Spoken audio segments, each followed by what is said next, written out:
NBA. With that, the Lakers are going for their 9th straight win, taking on LeBron's old team. The Cavs will have the game for you here on Spectrum Sportsnet at 7:30 as we say hello and welcome to Access Sportsnet Lakers, presented by your Southern California Toyota dealers. I, of course, the Valley Clifton. It's the 7-time champ, Big Shot, Robert Ory, of course, Geeter, Brez, and D-Fish will join us from El Segundo coming up in a few moments. And Rob, I just got to say, we must have been doing things well. Yes. Because our bosses have let us out. Yes, that's Here what we I'm are. talking about. Heck, Up top. Wow, that was not. Can we try that again? Okay. There we go. Come on, Mack Truck. Get with it, man. not only did they let us out, but we're both kind of coordinating. Yes. The pink ties. Let them all see it. Yeah. Mine, of course, I do want to give a shout out. A colleague, a mentor, and a dear friend of mine from Cleveland, longtime play-by-play man Fred McLeod, suddenly passed away in the fall. And of the many things Fred was very good at, he's a tie guy. Yeah. And his wife, sweet wife, Beth McLeod, sent over 300 ties to those around the NBA and in the broadcasting world just to pay tribute to the great man Fred was. So that is a very special night tonight, but this is why I'm supporting one of the greatest ties in his collection. You know, you always have to pay homage to your mentors and the people who have been there for you over the years, so I'm happy to see that you're doing that. No doubt. Yeah. Shall we get to what is the latest in Lakerland? There's been a lot of injuries, so we should get to the latest and the update on that. Of course, LeBron James, he will play tonight after having missed last game with flu-like symptoms. That's good news. Avery Bradley will also play after dealing with flu-like symptoms. Anthony Davis, he will not play with, what do you call it? A bruised butt. Yeah, there you go. He is out tonight. He'll miss his 3rd straight. Rajon Rondo is also out with a strained right ring finger. And Danny Green is good to go after missing the Thunder game with the hip injury. Do you have all of that? I got all of that. Kept up. Well, fingers, butt, cold. Way to keep it simple. But nonetheless, it's good to have, obviously the Lakers will still be undermanned tonight's Big Shot, but it's good to have LeBron and Danny back in that lineup. Yeah, it's always great to have your part of your starting lineup back, especially LeBron. LeBron is one of those guys that's been playing extremely well, getting everybody involved, more importantly, leading the league in assists, dishing out dimes to everybody. You know, the thing JaVale is the one that missed it most. Your big favorite. Yeah, Yep. of course. You know, now Mr. McGee has his main man back. He gets some points in the paint. You know, Mr. Howard had Rondo, so now, you know, LeBron gets his man, JaVale gets his man back, so we got that connection going on. So I'm happy to see him back. Of course, you were in studio on Saturday. Here, though, was moments ago Anthony Davis. He did this on Saturday as well. Continues to get out there and see how that muscle does feel, but again, will not play tonight. On Saturday, you were in studio. There was no Anthony Davis. There was no LeBron James, no Danny Green. But in case you missed it, for those at home, it was the Kuz and Rondo show. Yes. What a night they had. You look at their numbers, combined for 57 points. Rondo had 21 plus 12 boards, 8 assists. Kuz had 36 plus 7 boards. Next man up, as the Lakers have said this year. And those guys, no doubt, Rob, stepped it up. Oh, man, big time. Kuz came out. And the thing that I joked about with Kuz is he had 0 assists, and he wasn't supposed to pass the rock. You know, he came out shooting the ball, getting himself involved. And that's sometimes you have to do that. When you haven't been playing that well, you need to get a rhythm. And the best way to get a rhythm is to shoot the rock and try to go to the basket like you see here and score some points. And the thing I said also was that Rondo was going to get a triple-double. He was too shy of getting a triple-double in that point, but he got everybody in the game facilitating, going to the rack, being aggressive, using his smarts, his veteranism to get to the rack and score a little point. So Rondo did it all, Kuz did it all, and unfortunately no Rondo tonight, but hopefully Kuz can keep that rhythm going tonight. I was going to ask you before we bring in D-Fish, how tough is it for Rondo coming off his best game of the season and now he's out? You know, it's tough, but, you know, he's played so many games. He has so many games under his belt, he should be fine. You know, it's just one of those games like, okay, we played, 3 games in 4 nights. I can get a little bit of rest because I'm an old head, so this game won't matter. We're playing the Cleveland Cavaliers. Get a little rest and be ready for the next game. I know, Big Shot, you're excited. You cannot wait to get back to the studio. I'm not going back. D-Fish, we're going to bring you in because the last time you were down here, you had those same thoughts. But what happened? D-Fish, just let him know what has to happen. Yeah, you got to make it on back down here, dirty. Bring it on back to the studio. I'm 8 miles from here. I'm heading back to Glendale. I'll do my job and make sure he makes his way back and join you guys in the studios for postgame. But D-Fish, how impressed were you? I know going into that game, Lakers on the back end of a back-to-back, well undermanned. The Thunder had won 11 of their last 13. To see the convincing win the Lakers came away with, how impressed were you? I was very impressed. The OKC Thunder have been surprising a lot of people around the league, including myself. Started slow. People were really unsure how Chris Paul would fit in OKC, and they've been playing well.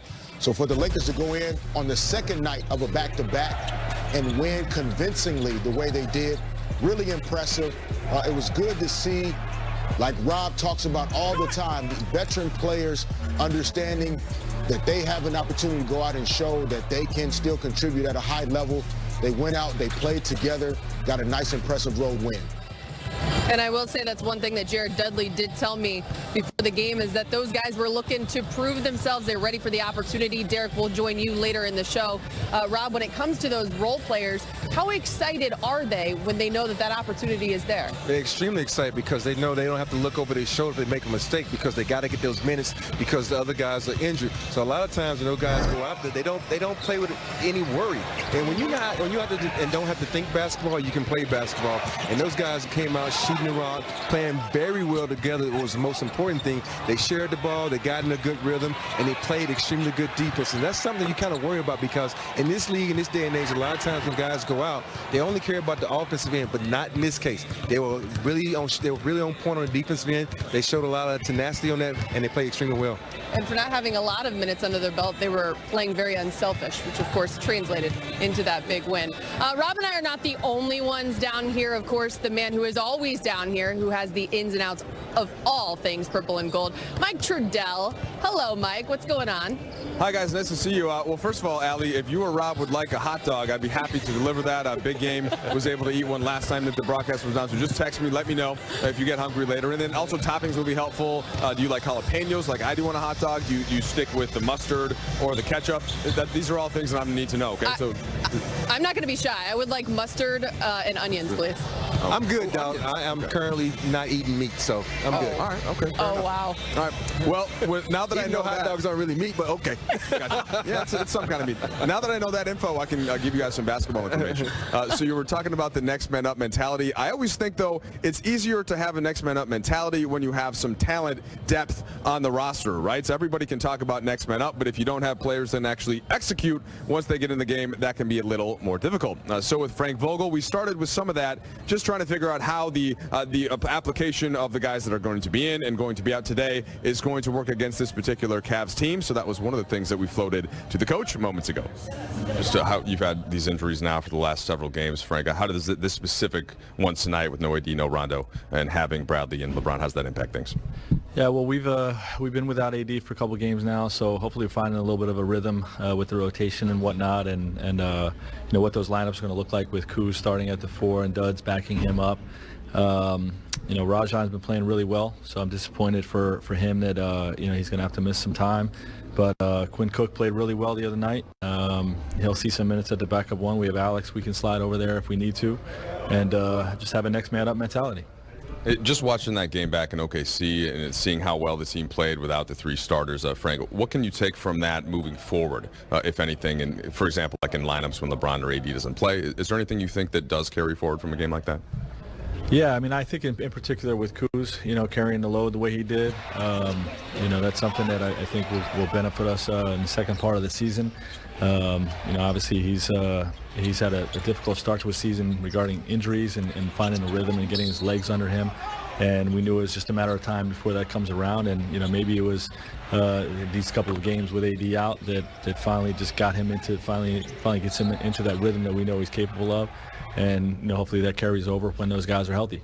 So, Coach, we all know and you know that throughout the course of a season there will be injuries and humps that you will have to get over. But you're pleased with how it's gone so far. With guys being out, yeah, our next man up mentality has been outstanding this year, you know, and we all understand that it's not the, you know, the one or two guys that have to move up, slide up the depth chart, but, you know, when you have a key guy out, that everybody's just got to play a little bit better, a little bit stronger, contribute a little bit more, make a few more hustle plays and whatnot, and, you know, our group has done that really well throughout the course of the season. All right, guys, so there's head coach Frank Vogel. Just one of the things to keep in mind. So this Cleveland team, you look at their record, not too impressive, but consider their last game, beat Denver at Denver. Looked pretty good doing so. So playing much better basketball than they had previously. And look, Allie, you know all about Cleveland. You could probably tell us about that as the broadcast goes on. So let's go back out to you at midcourt. Thanks so much, Mike. I will be waiting on my hot dog. But for now, Mike is right. Everyone in the NBA is certainly capable of winning on any given night, but of course for the Lakers, they do have LeBron back, which is a good sign. Still no AD. How does Kuz continue the flow that he has been in? Well, I think, with Kuz, he just needs to get out and run. And I think LeBron is the type of player who knows a hot guy. And Kuz has been hot of late, so LeBron's going to give him the rock and play. He's no AD in the post, but he is a Kuz on the wing. And when Kuz gets out on that wing and he gets into a rhythm like that, because we all know he's an up and down type of guy, and he needs to get in the flow like that. And when this team gets out and run, and the way LeBron can distribute the basketball, I'm not even worried about Kuz getting that points. 30-plus tonight might be a little push for it, but, I'm saying he's going to be close to it. Calling it now. I mean, coming off back-to-back 26, then 36, that's a good number. That's a good number, especially with LeBron back. Every once in a while, you'll dish out some good knowledge. Well done, as always. It's the Lakers and Cavs coming up on Spectrum Sportsnet right around 7:30. But for now, of course, we know no Rajon Rondo. He's out. Alex Caruso should play a larger role tonight in his last 4